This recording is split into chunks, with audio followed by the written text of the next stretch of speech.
अपनी मंजिल की तरफ रवा दवा जलूस में मातमदारी नो अखवानी की जा रही है। जलूस लिए सिक्योरिटी के सख्त इंतजाम किए गए हैं। हर पासे कंटेनर्स ला के रास्ते बंद किए गए हैं। पुलिस की वड्डी नफरी ड्यूटी के लिए मजीद जानने मलक मुश्ताक कोलू।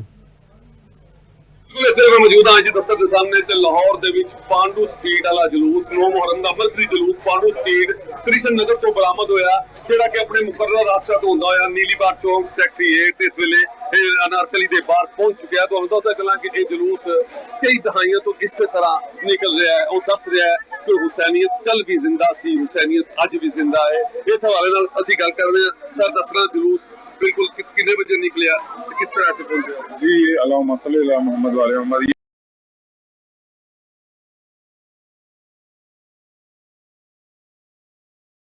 रास्ते से होता हुआ नूरी बिल्डिंग नीली बाग से होता हुआ सही में इस वक्त गुजर रहा है, अपने मुकर्रर रास्तों पे गुजर रहा है।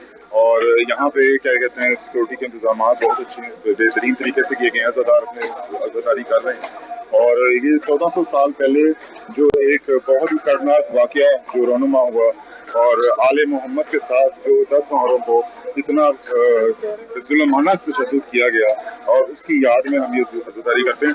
इसमें सारे मुतफ़ाक़ अमल के जितने भी फ़िरक़े के हमारे अज़ादार हैं, अहले सुन्नत वल जमात, हम सब मिल के हम सारे क्या कहते हैं ये अज़ादारी करते हैं।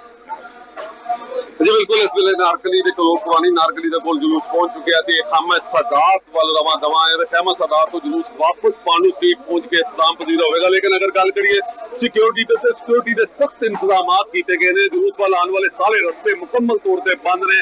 पुलिस की नफरी मौजूद है।